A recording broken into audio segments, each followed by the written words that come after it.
Hello and welcome to episode 155 of the Laughter in the Dark podcast with me, Brett Welbrett. Joining me in the studio this week is Hugo Whitley-Spliff from The Less It's Known the Better, and Marcus Coconut, ex-editor at OXM. Today we'll be talking about walking simulators and Pokemon Go.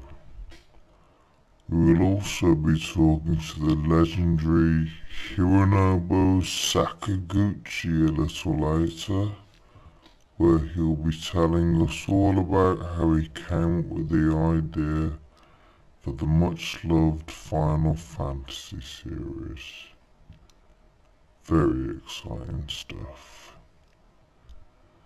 Now, Hugo, you run your own independent games website where you regularly promote obscure independent games and rail about mainstream trends, but you've come under quite a bit of criticism lately from many journalists, including Marcus here, for accusing various journalists for failing to critique games to an acceptable standard. What's this all about? Well, let me just say first of all that we don't rail about mainstream trends really. We just think that more creativity, more diversity is needed in games, and when we come across a game which demonstrates true ingenuity, which we often do, we try to make sure that game gets noticed. Okay, but if we just take an excerpt from a review of Kurt Vogelschlop's Ennui on a drizzly afternoon in Somerset that you published recently, you can get a pretty clear idea of your remit.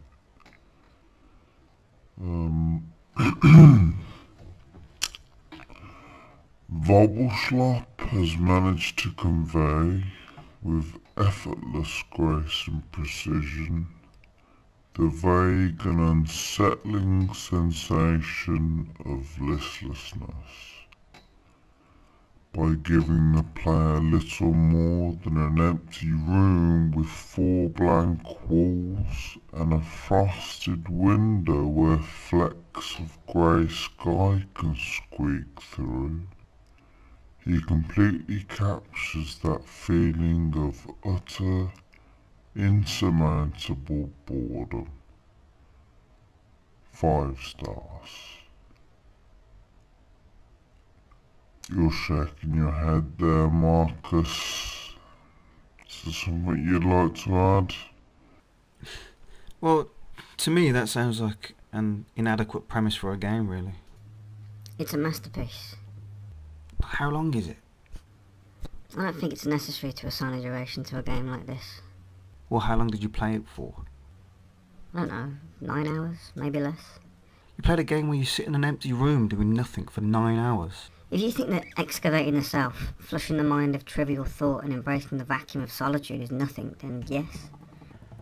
But why would you go out of your way, booting up a game and taking on the role of a character in order to achieve such an undesirable state of mind? Surely ennui is something we all want to avoid. And surely the purpose of art, if this game can even be considered art, is to prevent this sort of horrible listlessness from happening. You're making the fatal error of thinking art is nothing more than a distraction. Well, what else is it? It's a vehicle for ideas. Ideas that can enrich our lives and expand our minds. I thought that all art was quite useless. You fail to interpret the irony in that comment, I think. In keeping with the thorny issue of art and whether games are art and all of that, let's move on to walking simulators. the most divisive genre in games today, sorry. In an article on your website, Hugo, you slammed the term walking simulator for being reductive and gauche. Why is it that you hate the term so much? Well, it suggests that any game without an emphasis on action and mindless violence is a waste of time, and I just don't believe that to be the case. No, it doesn't. It suggests that a game where the player's only task is to walk is a game where the player's only task is to walk. I don't see where you get this whole subtext that implies that it's lacking in action or violence. In a game like Dear Esther, a walking simulator, you go on a simulated walk and listen to a man being oblique. The description's perfect. Yes, but my point is, and if you read the article properly, you would have understood this, is that walking simulator has become a pejorative term, and that these games which offer you the chance to pause for thought and peacefully explore these lovely landscapes in the comfort of your own home, don't deserve the ironic disdain that this term comes with. And we can dance around the subject all day, but it's obvious that this is as a result of the games industry being infested with these FPS-numbed, foul-mouthed Philistines who need to be taught that there's more to life, and more to games therefore, than blowing someone's brains out and dipping your balls in their dead gaping traps afterwards. It's dangerously parochial and restrictive to think that games have a set criteria, and that any game which ignores that set list, killing things, solving puzzles, scoring points, collecting items, etc., is just pretentious or out of place. This industry is so cannibalistic, so blinkered and cyclical that it just outright dismisses anything that draws inspiration from external sources, and this simply has to change. You see, this is where you lot all go wrong. Wait, what? You lot? What lot am I part of? The new wave hipster games journalists with your veganism and your diluted sense of humour and your thinly veiled hatred for the industry you're in. Your assumption that anyone that doesn't enjoy games like Dear Esther is just a unsophisticated man-child is exactly the kind of reason why hipsters are just despised. We all want to see more nuance and diversity in games. We just don't think that progress is achieved by simply stripping away all of a game's elements and then filling that void with poor man's literature. We already have literature. If you're too jaded with games and you want to be intellectually and artistically nourished through language, read a novel. If more games journalists spent their time actually reading books instead of talking about wanting to read them, they wouldn't feel compelled to call for book-like qualities in games all the time. That's complete BS. BS? See, this is exactly my point. Just say bullshit. Alright, well, it's bullshit. The amount of times I've heard your lots of... Wait, who's my lot? The old school reactionary gamer with your Miyazaki obsession and your intolerance for difference and your slavery to nostalgia. You all have this mad desperation to keep things in its place. You know, a book is a book and a game is a game and a man is a man and a woman is a woman, and that's the way it should stay, god damn it. Rigidly sticking to these labels and their rules is just oppressive. Yes, but flouting form and convention for the sake of it and making these weak hybrids of things that have greater depth and integrity on their own is not really creativity. The willfully subversive games that you champion will fizzle away into nothing in years to come, and the ones that will be remembered will be the ones that innovated on the form once they'd mastered it first. It's pointless to be constantly chasing novelty like you do, and it's terribly sad to miss out on true quality because of some absurd obligation to the niche. I just think it's sad that we live in a world where it's considered vapid and pretentious to want to go on a lovely walk. But why go on a digital simulation of a walk when you could just as easily go on a walk? Well, why play games at all? Presumably so that you can have an experience, or an approximate experience, that you couldn't have in your actual life. What, like stabbing someone in the teeth? If you like. If you think that a digital recreation of stabbing someone in the teeth is more worthwhile than a digital simulation of a lovely walk, you've got some serious issues. I don't think so. I don't see the point in having a walk where 3 of my senses are dulled, I don't get any exercise, and I can't interact with the living world. I do, however, see the worth in experiencing the primal thrill of violence without actually harming anyone in the process. You see, just like my son who pretends to shoot me with a gun and then revels in the sight of me gripping my gut and falling to the ground, I'm able to distinguish between reality and play. The fact that my son enjoys assassinating me with his fingers more than he enjoys pretending to go for a walk doesn't make me think he's got serious issues. It assures me that he understands the power and the sanctity of the imagination. Yet a child pretending to shoot his dad is not the same as a young man picking up a controller, assuming the role of a soldier, and watching his limbs and blood and guts go flying from the bodies of real-looking people after he squeezes the trigger on his pad and feels the bullets rip through the barrel of a real-looking gun. How is it different? Are you being serious? Yes. How is a young man pretending to shoot people with a fake gun in a video game any different to my son pretending to shoot me with his fingers? Does the graphic fidelity compromise the morality of the situation? Yes, it does. Why? Because it desensitizes people to real instances of violence. If you're used to seeing someone's brains being sprayed all over the place and not having to think about the monstrousness of that act, then it's going to be a lot harder for you to be compassionate towards victims of real violence. I think that's nonsense. It's a proven fact. We're straying from the point now. What was we talking about? What was the point of all this?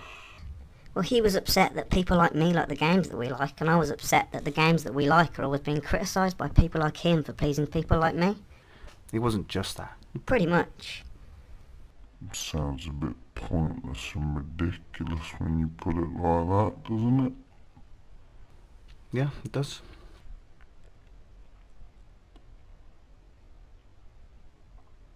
Did you really play Ennui on a drizzly afternoon in Somerset for 9 hours? Yeah, but not in one go. That sounds pretty reasonable. I played the medieval demo for 8 hours straight once when it first came out.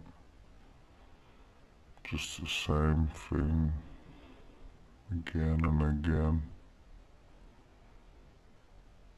But, anyway, I think we might be running out of time.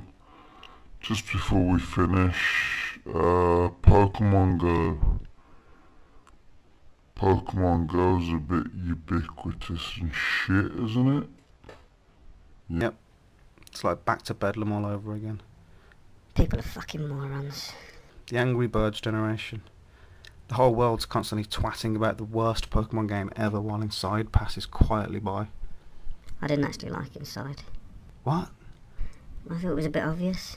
Obvious? What are you talking about? Well, we've seen it all before in Oddworld. You're such a cunt. Fuck you, you unsophisticated man boy thinking you're superior, your inverse snobbery. Well, fuck you pretentious hipster thinking you're superior, you barefaced snobbery. Come on, gents. Be civil. You gonna... flipping heck. I was tired of being drunk. My face cracked like a joke. So I swung through here like a brace of jackrabbits with their necks all broke. I stumbled at the door with my boot, and I knocked against the jam, and I scrabbled at your chest like a mute with my fists of ham, trying to tell you that I am, telling you I can, I can love you again, love you again, love you again, love you again, love you again, love you again, love you again, love you again, love you again, love you again, love you again, love you. Hello again, and welcome to the second part of the Laughter in the Dark podcast, where we interview some of the most beloved developers in gaming and get to know a bit about them. This week we're joined by Final Fantasy creator Hironobu Sakaguchi. Hironobu-san, welcome. He's nodding. Now, unfortunately, seeing as Sakaguchi doesn't speak English and I don't understand Japanese, we're going to be depending on Google Translate to get us through this interview. So you might find a lot of long pauses and click-clacking while we try to negotiate some kind of mutual understanding. So, Sakaguchi, thanks for coming today. It's a long old way to travel for a podcast, so we're very grateful that you agreed to come talk to us.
Yeah, you just type it in.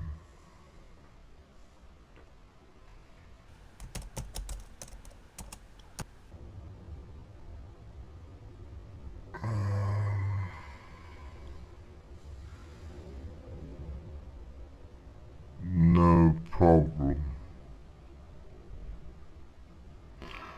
Okay, I'll probably just skip the small talk and crack straight on with the questions, bearing in mind right. Final Fantasy, the behemoth that is Final Fantasy, the Star Wars of the gaming world, the inevitable franchise, the unflushable turd. How was it that this gaming phenomenon of series first came to be? What inspired you to make it?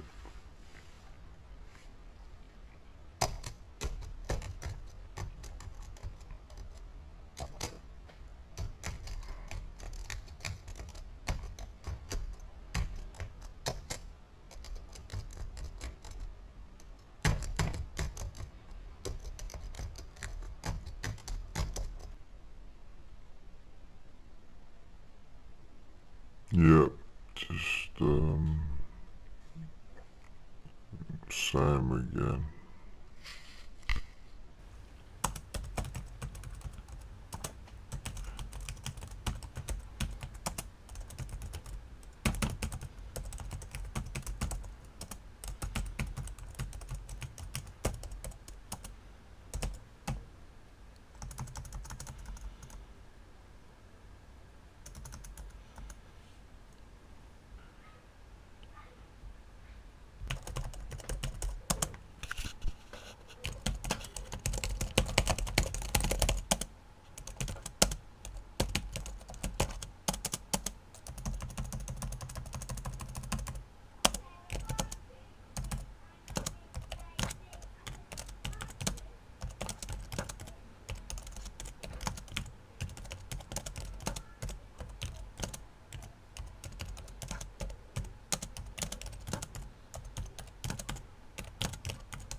It came to me while I was in one of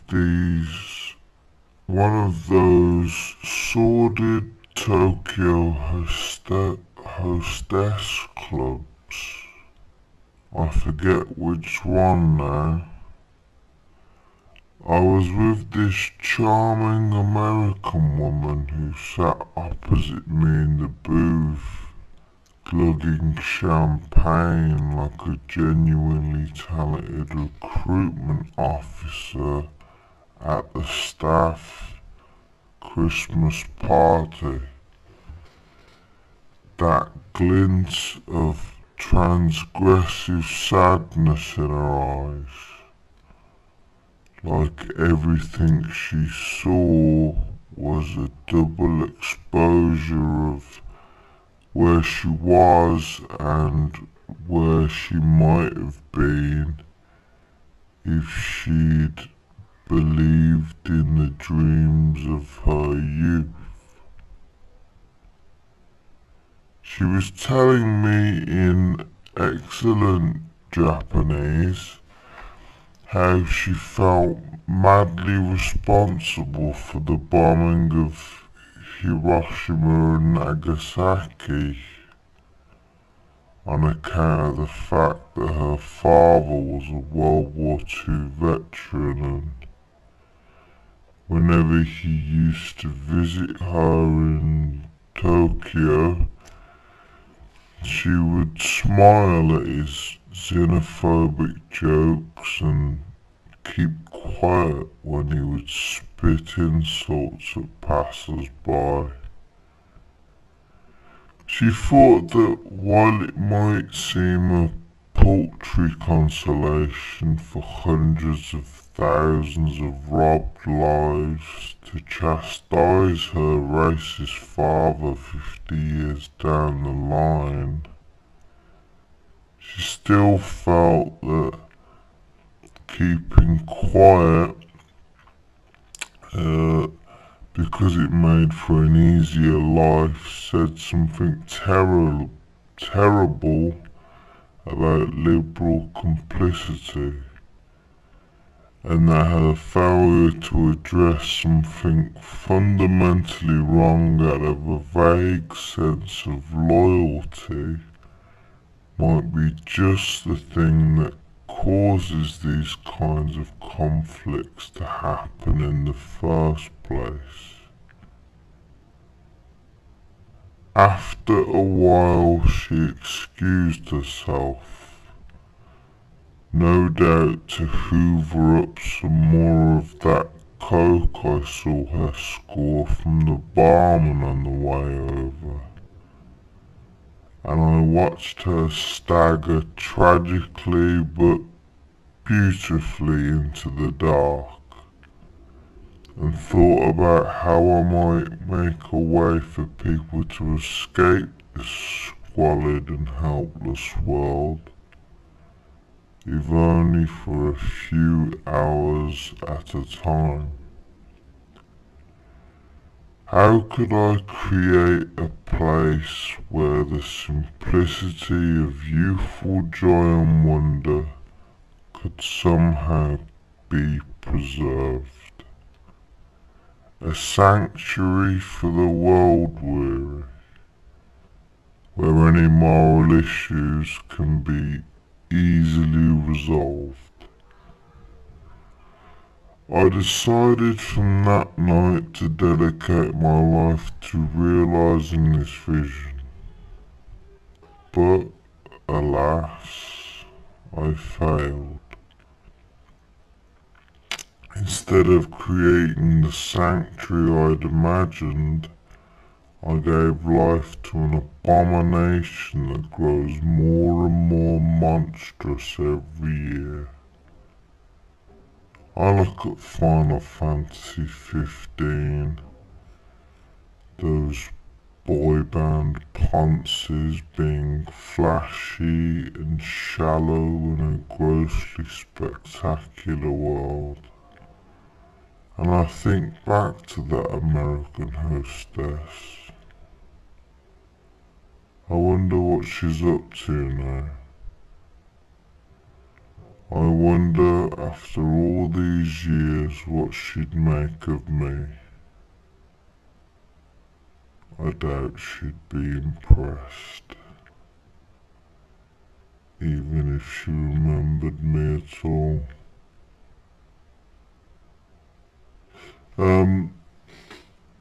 There's an ellipsis at the end there, which I can only presume is meant to express a sense of longing, almost as though he's been so consumed with the memory of this wayward but remarkably wise hostess that he's given up on the initial question altogether.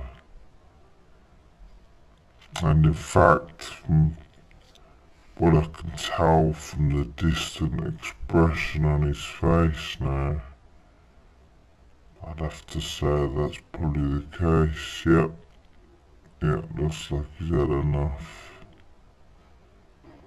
Mr. Sakaguchi?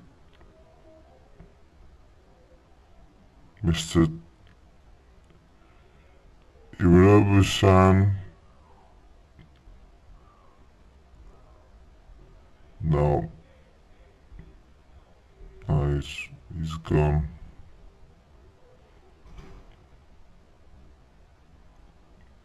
Arigato. Yeah, thanks very much. He's off. Well, that was something. I certainly wasn't expecting that. I'm a little bit flustered.